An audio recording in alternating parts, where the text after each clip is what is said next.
problema kay Happy. Ano bang pinagsasasabi mo? Hindi naman klase ng sasakyan si Happy ah. Partner ko siya. Ang sama mo. Pasensya, hindi yun ang ibig ko sabihin sa sinabi ko. Ay, babae ko yan! Makinig kang mabuti. Lahat ng miyembro ng Fairy Tail, magkakaibigan at magkakakampi.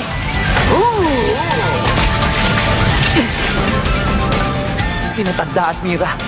At kahit sino Gray at Elfman. Sina Happy at Lucy. Mga kaibigan ko sila. Kaya naman, isasama ko si Mako pagbalik ko sa gate namin!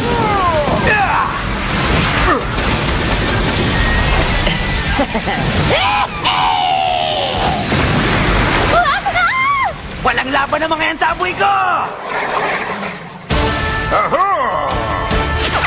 Ako hindi! Amas yun ni Taurus! Nako, ang lusing-lusing ko.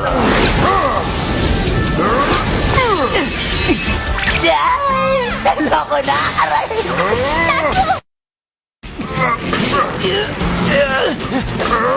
Gumising na, Taurus! Kailangan mo mawala para mawala rin ang axe na armas mo!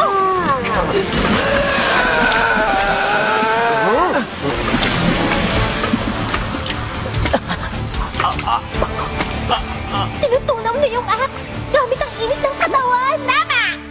Tingnan natin kung kaya mong harangan to!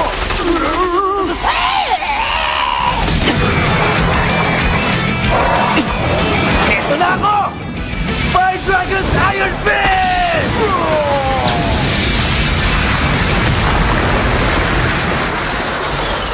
Nagawa mo! Hindi ba dapat tatanungin mo yung unggoy kung saan niya tinago si Macau? Nako, hindi ko na natanong. Sa tingin ko, napalakas ang ginawa mo sa kanya. Huh?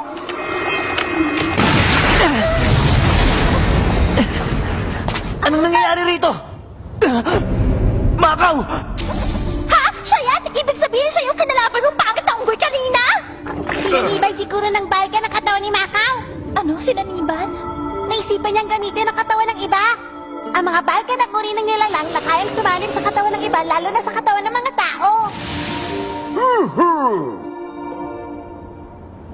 Mukhang nagkaroon ng matinding laban si Macau at yung balkan bago siya sinaniban. Makaw! Naririnig mo ako? Huwag ka mamamatay! Hinihintay ka ng anak mo!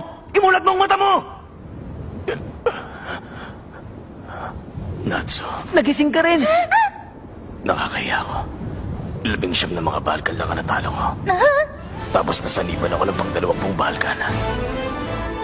Hindi ako makapaniwala. Kainis, nahihiya ako magpakita kay Romeo. Bakit naman? 19 na astig na balik na natalo mo! Hindi maaari. Ibig sabihin marami pang ganong unggoy dito? At mag-isa lang siya sa misyon? Umuwi na tayo! Hinihintay ka na ni Romeo! Ang galing nila. Hindi ko kayang pantayan ang lakas nila. Ba't biglang naging ganyan ang mukha mo, Lucy? Natatakot ako sa'yo. Huwag mo akong pakialaman, kakalbuhin kita!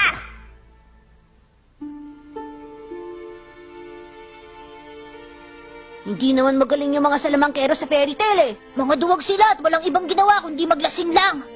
Mas gugustuhin ko maging kabalyero paglaki ko. Mga naglalasing lang sila, hindi ba? Tama ako?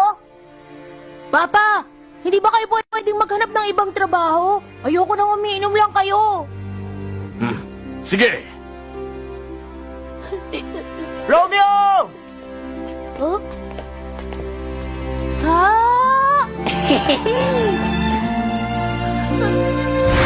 Papa! Papa! Patawarin niyo po ako! patawad, pinagkalala kita. Anak, Okay lang po! Anak naman ako na isang salamangkero! sa susunod na saan ka nila, ito sabihin mo. Kaya ba ng papa niyo na talunin ang 19 na halim mo na magkakasunod, ha? Kuya Natsu! Happy! Maraming salamat! Walang anuman! Ikaw din po! Maraming salamat, Ate Lucy! Salamat po!